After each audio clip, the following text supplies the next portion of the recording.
Hello दोस्तों, welcome to the movie diaries. आज की फिल्म है द लाइट बिटवीन ओशियंस।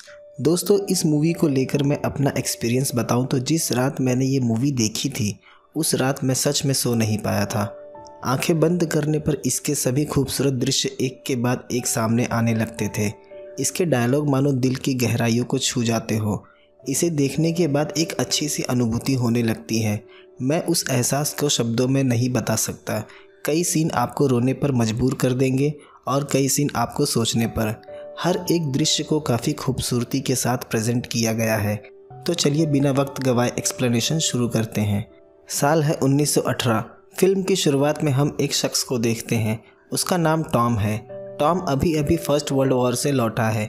वो ऑस्ट्रेलियन इंपीरियल फोर्स का हिस्सा था। उसने अपने 4 सालों का वक्त जंग में बिताया है। उसके मन में एक बचने का गिल्ट है क्योंकि उसका इस दुनिया में कोई नहीं है। अब उसे बाहर एक नौकरी की तलाश है। कैप्टन उसे एक नौकरी बताता है।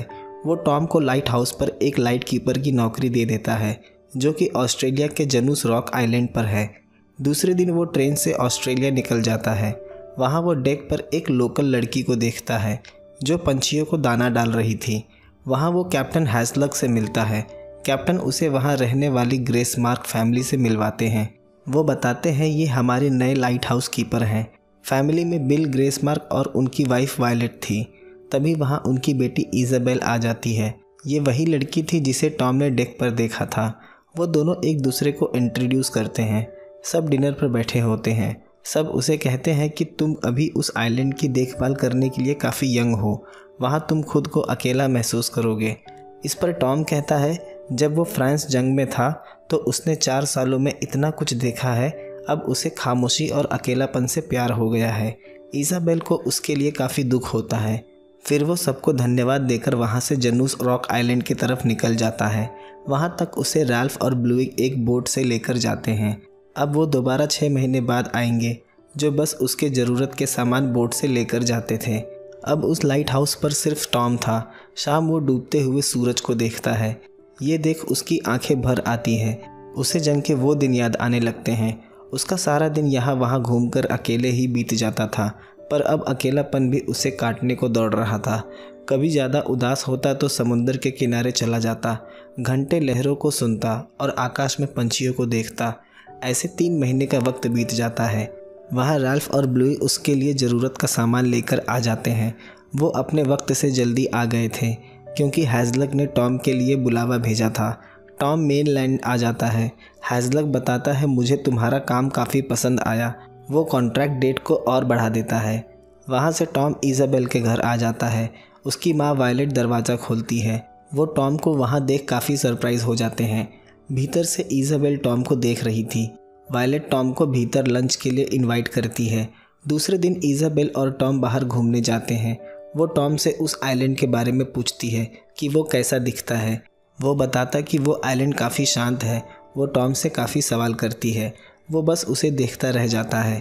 शाम सनसेट के वक्त दोनों साथ बैठे होते हैं। इज़ाबेल बताती है उसने अपने दोनों भाइयों को जंग में खो दिया। वो टॉम को बताती है कि एक माता पिता के जीवन में बच्चे का महत्व क्या होता है। उसके दोनों भाइयों के जाने के बाद उसके परिवार ने किस तरह से खुद को संभाला। वो टॉम के परिवार के बारे में पूछती है। वो बताता है उसका इस दुनिया में कोई नहीं है। इज़ाबेल कहती है वो उसे भी जनूस आइलैंड अपने साथ ले चले, उसे भी लाइट हाउस देखना है। टॉम कहता है वहाँ सिर्फ लाइट हाउस कीपर की वाइफ ही जा सकती है। इस पर इज़ाबेल कहती है तो फिर मुझसे शादी कर लो। इस पर टॉम हंसने लगता है। इज़ाबेल भी उसे देख हंसने लगती है। टॉम उसका कोई जवाब नहीं देता। वो इज़ाबेल को घर छोड़ता है। इज़ाबेल कहती है मुझे आइलैंड से लेटर ज़रूर लिखना। दूसरे दिन टॉम आइलैंड वापस आ जाता है। फिर से वही खामोशी थी। वो इज़ाबेल को लेटर लिखता है। हर सुबह और शाम जब भी मैं सागर की तरफ देखता हूँ मुझे बस तुम्हारा ही ख्याल आता है। मैं अब भी उस शाम को याद करता हूँ जो हमने साथ बिताई थी। इज़ाबेल भी टॉम को लेटर लिखती है। वो जानती है उसके लिए उस आइलैंड पर अकेले वक्त बिताना कितना मुश्किल होगा। टॉम उसे फिर लिखता है। अगर वो इजाज़त दे तो वो उसे अपना आइलैंड और अपनी ज़िंदगी दोनों से परिचित करवा सकता है और सारी ज़िंदगी उसकी देखभाल करने का वादा करता है। वो इज़ाबेल को शादी के लिए प्रपोज़ करता है।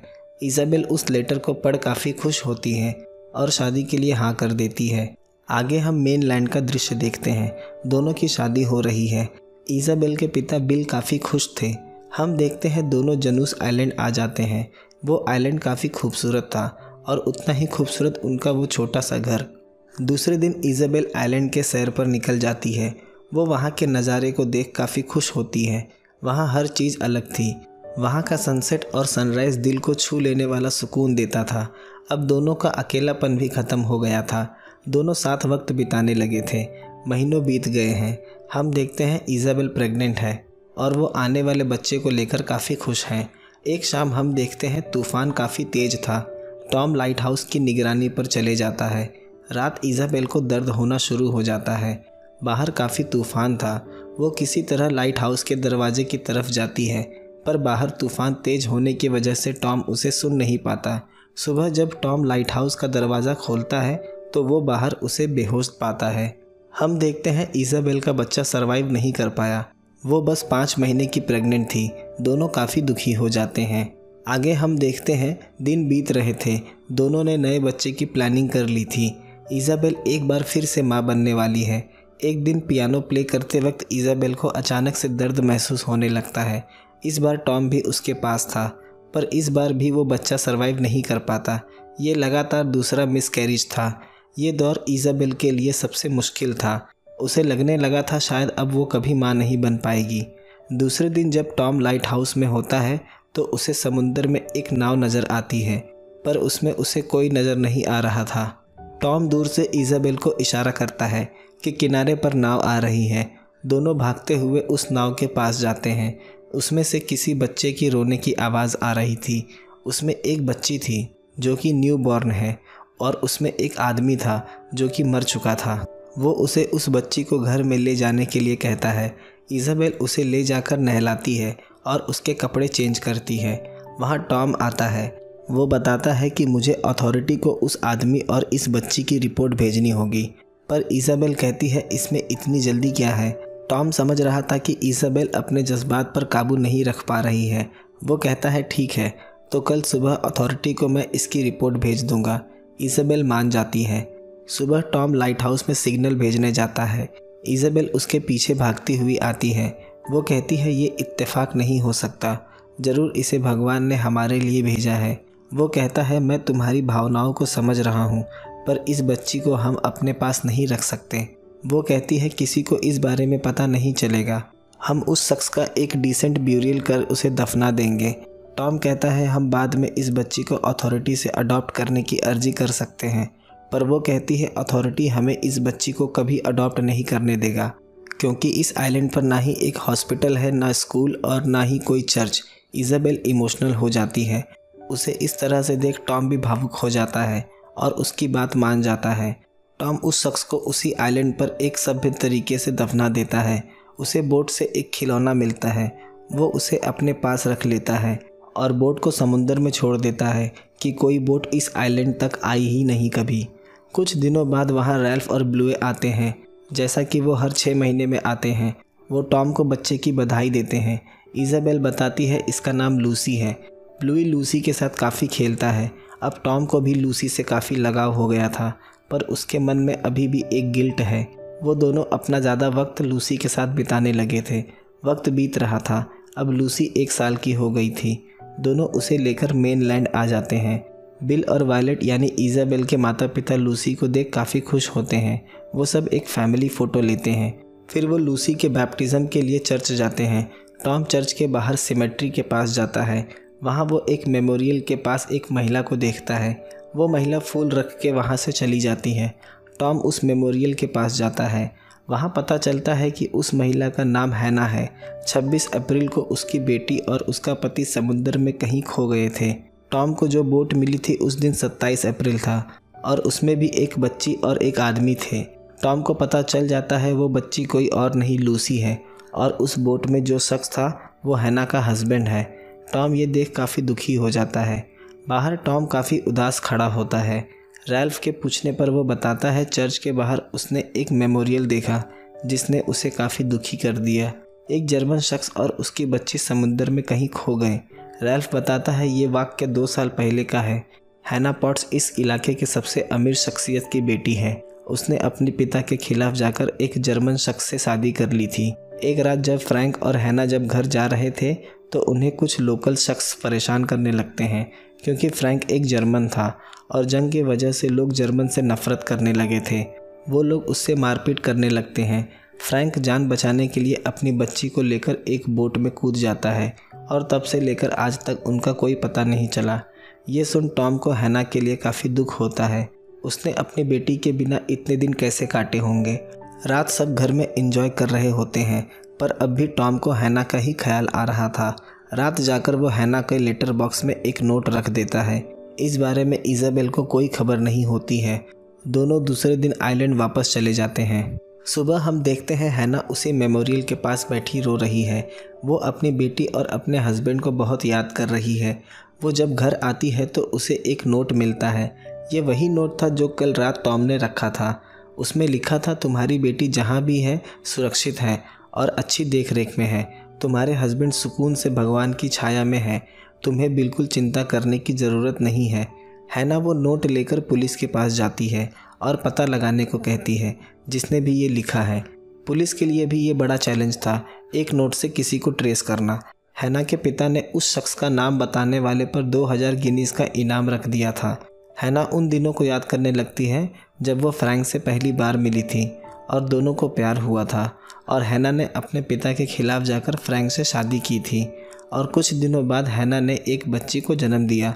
उसका नाम उन्होंने ग्रेस रखा था। दोनों काफ़ी खुश थे। हम देखते हैं 3 सालों का वक्त बीत गया है। अब लूसी 4 साल की हो चुकी है।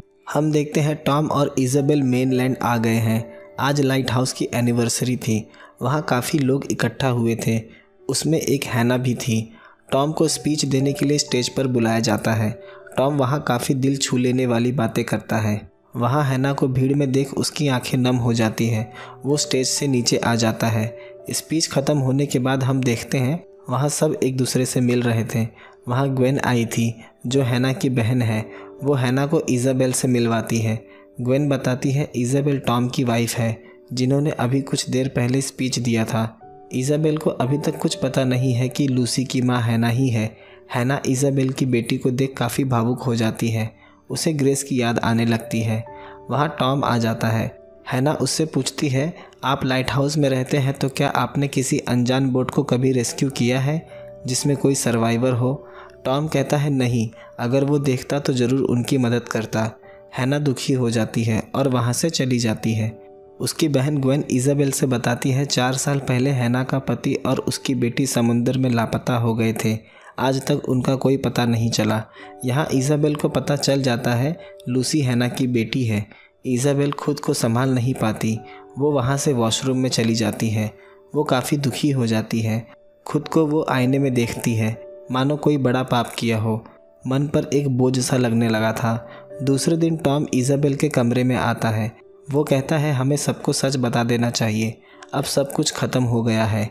इज़ाबेल कहती है अब बहुत देर हो चुकी है। वो कहता है तुमने हैना को देखा, वो कितनी तकलीफ़ में है, हमें वही करना होगा जो सही है। पर इज़ाबेल कहती है तुम किसी से कुछ नहीं कहोगे, लूसी की माँ मैं हूँ और कोई नहीं। दूसरे दिन हैना को लेटर बॉक्स में वही खिलौना मिलता है जो टॉम को लूसी के पास बोट से मिला था। ये खिलौना टॉम ने रखा था उस लेटर बॉक्स में। उससे हैना का दुख नहीं देखा जा रहा था। वो ये सब इज़ाबेल से छिपा कर करता था। दूसरे दिन इज़ाबेल और टॉम आइलैंड के लिए निकल जाते हैं। हैना उस खिलौने को लेकर पुलिस के पास जाती है। हम देखते हैं उस खिलौने की तस्वीर पूरे मेनलैंड पर लगवा दी जाती है और पता बताने वाले को 3150 गिनीज़ इनाम के तौर पर दिया जाएगा। सड़क पर चलते वक्त ब्लूई की नज़र उस तस्वीर पर जाती है। उसे ध्यान आता है जब वो 4 साल पहले आइलैंड पर गया था तो उसने बिल्कुल ऐसा खिलौना इज़ाबेल की बच्ची के हाथ में देखा था। उसके मन में लालच आ जाती है। दूसरे दिन टॉम को पुलिस की बोट आइलैंड की तरफ आती हुई दिखाई देती है। ब्लूई ने पुलिस को बता दिया था। टॉम को पता चल जाता है अब वक्त ख़त्म हो गया है। वो इज़ाबेल के पास जाता है। वो बताता है कि जैसा मैं कहूँ बिल्कुल वैसा करना, मैं सब कुछ अपने ऊपर ले लूँगा। पर इज़ाबेल को कुछ समझ नहीं आ रहा था। इज़ाबेल उस पर गुस्सा हो जाती है। उसे पता चल गया था कि सब खत्म होने वाला है। इंस्पेक्टर वर्नन उस आइलैंड पर आ जाता है। वर्नन इज़ाबेल को उस खिलौने की तस्वीर दिखाता है। वो बताता है ये खिलौना 3 हफ्ते पहले हैना को भेजा गया था और ये वही शख्स है जिसने 3 साल पहले हैना को नोट भेजा था। इज़ाबेल टॉम की तरफ देखती है क्योंकि उसे इस बारे में कुछ नहीं पता था। टॉम कहता है इज़ाबेल को इस बात की कोई जानकारी नहीं है, दोनों चीज़ें मैंने भेजी थी। टॉम उसे वो जगह दिखाता है जहां उसने फ्रैंक की लाश गाड़ी थी। ऑफिसर उन दोनों को लेकर अपने साथ चला जाता है। वो दोनों को पुलिस स्टेशन लेकर आ जाते हैं। टॉम को पुलिस लॉकअप में बंद कर देती है। यहाँ वो लूसी को एग्जामिन के लिए ले जाने लगते हैं। इज़ाबेल रोने लगती है। वो लूसी को लेकर चले जाते हैं। इज़ाबेल की चीखें टॉम को लॉकअप तक सुनाई दे रही थी। ऑफिसर आकर टॉम से पूछता है क्या उसने उस बच्ची के लिए फ्रैंक को मार दिया था।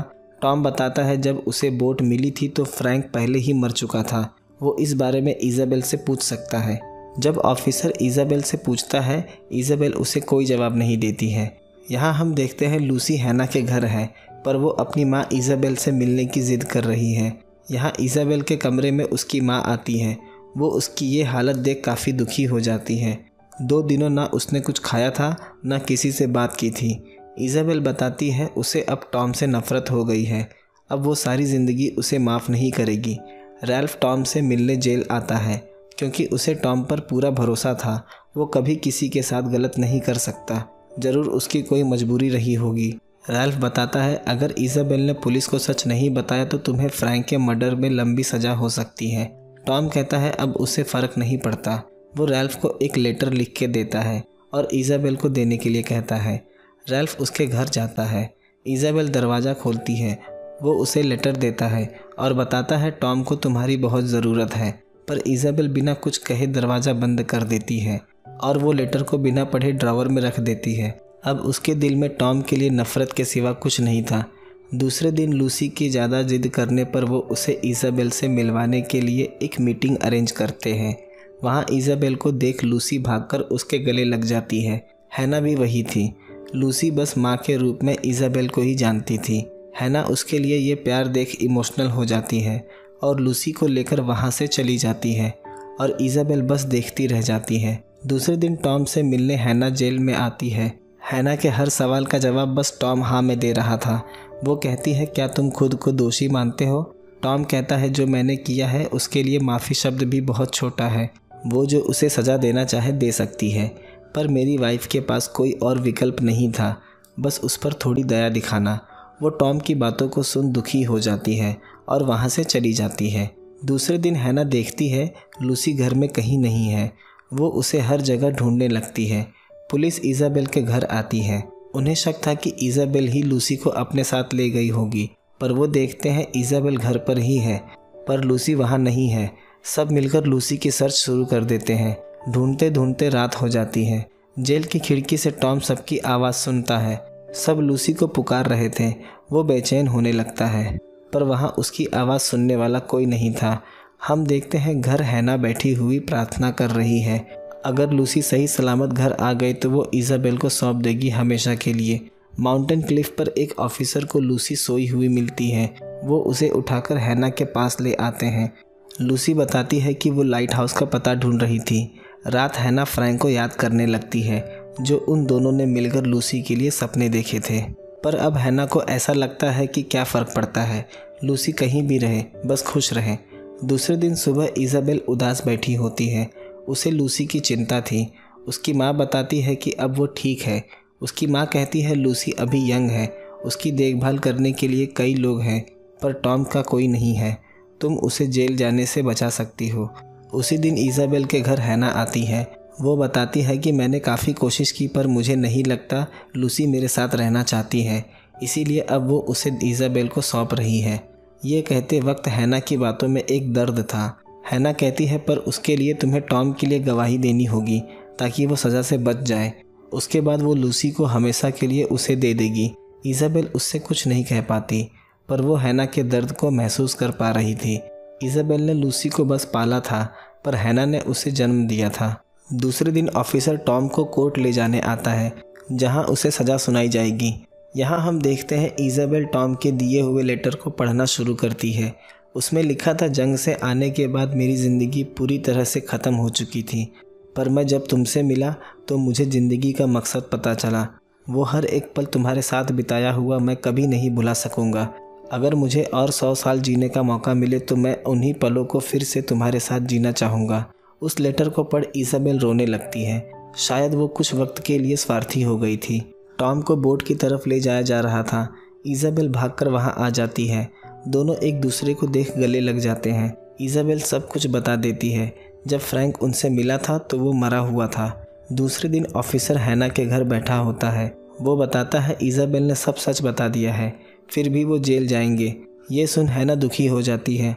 वो नहीं चाहती थी कि इज़ाबेल और टॉम जेल जाए। हैना कहती है अगर वो खुद जाकर कोर्ट में उनके लिए दया की मांग करे तो उससे कुछ हो सकता है। ऑफिसर बताता है फिर शायद उन्हें कुछ महीनों की ही जेल हो। हैना ठीक वैसे ही करती है। अब लूसी भी धीरे धीरे हैना के करीब जाने लगी थी और हैना भी उसके साथ काफ़ी वक्त बिताती थी। वहाँ से हम 28 सालों के बाद का वक्त देखते हैं। अगस्त 1950। इज़ाबेल और टॉम एक हॉस्पिटल में हैं। दोनों बूढ़े हो चुके हैं। टॉम इज़ाबेल के पास बैठा हुआ है। इज़ाबेल की तबीयत काफ़ी ख़राब है। वो कहती है क्या जो मैंने किया उसके लिए भगवान मुझे माफ़ करेगा। टॉम बताता है भगवान ने उसे बहुत पहले ही माफ़ कर दिया था। उसके बाद इज़ाबेल की डेथ हो जाती है। टॉम मेनलैंड पर ही दूर एक आइसोलेटेड जगह पर अकेले रहता है। एक दिन वो देखता है एक गाड़ी उसके घर के पास आकर रुकती है। उसमें से एक लड़की उतरती है। वो कहती है मैं टॉम और इज़ाबेल का घर ढूंढ रही थी। वो बताता है मैं ही टॉम हूँ। वो लड़की अपना नाम लूसी बताती है। वो लूसी थी जो अब काफ़ी बड़ी हो चुकी थी। टॉम ने कभी सोचा नहीं था उसकी मुलाकात लूसी से होगी। वो कहती है मुझे आपको कुछ दिखाना है। हम देखते हैं लूसी का एक बेटा भी है, क्रिस्टोफर। टॉम उसे बताता है इज़ाबेल हर रोज़ बस उसके बारे में ही बातें किया करती थी। उसे यकीन था कि किसी दिन तुम ज़रूर आओगी। लूसी कहती है वो उनका एहसान कभी नहीं चुका पाएगी जो उन्होंने 4 सालों तक उसके लिए किया। इज़ाबेल लूसी के लिए एक लेटर छोड़कर गई थी। अगर वो कभी आए तो टॉम उसे वो लेटर दे दे। उस लेटर में इज़ाबेल ने जिक्र किया था उसने ही हैना से वादा किया था कि अब वो लूसी के करीब कभी नहीं आएगी और उसने अपना वो वादा निभाया। वो पल मेरे लिए काफ़ी मुश्किल था। मैं अब इस दुनिया में नहीं हूँ, इसीलिए तुम्हें ये लेटर मिला है। मुझे यकीन था तुम एक दिन ज़रूर आओगी। लूसी उस लेटर को पढ़ भावुक हो जाती है। वो टॉम से कहती है क्या मैं और क्रिस्टोफर आपसे मिलने दोबारा यहाँ आ सकते हैं। टॉम कहता है उसे खुशी होगी अगर वो यहाँ आए तो। जाते वक्त लूसी टॉम के गले लगती है और फिर वो वहाँ से चली जाती है। आखिरी दृश्य में हम देखते हैं टॉम घर के बाहर बैठा हुआ है और इज़ाबेल के साथ बिताए हुए सभी पलों को याद कर रहा है। फिल्म इसी खूबसूरत दृश्य के साथ ख़त्म हो जाती है। इस फिल्म की कहानी एक नोवेल के नाम पर बेस्ड है। इस नोवेल की राइटर M.L. स्टेडमैन है और ये 2012 में लिखी हुई इनकी पहली नोवेल है।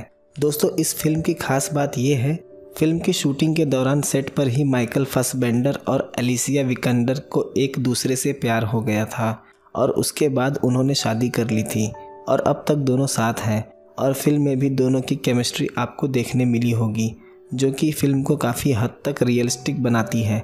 दोस्तों कैसी लगी आपको ये फिल्म कमेंट लाइक करके ज़रूर बताएं। अगले वीडियो में मिलते हैं एक नए एक्सप्लेनेशन के साथ।